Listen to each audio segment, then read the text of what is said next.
I'm going to talk to you guys about the bad guys of our story within our story. So I don't remember anything about what happened this evening, so thank you. Does anybody remember who the bad guy from the movie was? Biff. Yep. Yep.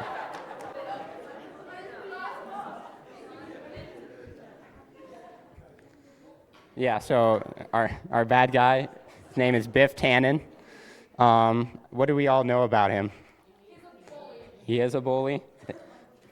Yeah, he pushes people around. When we first see him, Biff is bullying Marty's dad, George. He's crashed his car, so we learned. We learned that he was a bully both when he was a kid or in high school, in the past and in the present. He's jealous. We see that when the girl of the story, I don't remember her name, is interested in Marty, he's jealous of that. He doesn't like that.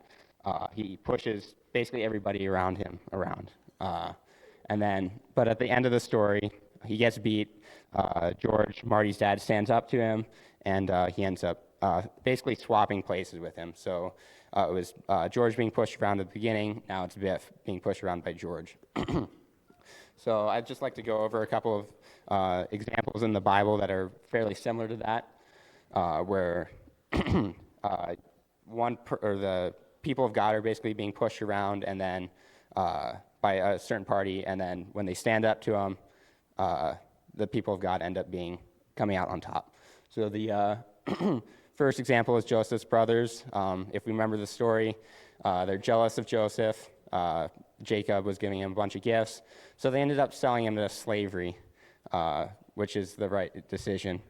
Then at the end, God works his magic, I guess you could say, and the brothers end up serving Joseph. Joseph stayed with God through the entire story. He stood strong, and they ended up serving him. The next example is the Philistines. They're a pretty recurring problem for the Israelites in the Bible. They're constantly at war with them. At one point, they even steal the Ark of the Covenant with the Ten Commandments from the Israelites. It doesn't work out too well, but they still do it. Whenever Israel is kind of separated from God, whenever they aren't following his commands, they don't really work, or they can't really fight the Philistines. But when they stand up to the Philistines with God backing them, they end up winning. So see this with Samuel, with Ebenezer, or in that story, and then with David as well, David and Goliath, pretty common story. And then the last example is obviously Satan. He's the big baddie of the Bible. He is Biff, essentially. He tempted Eve, and that basically made us fall from God and the entirety of humanity. He's called the prince of the world. He is extremely powerful, and he's always trying to undermine God's people.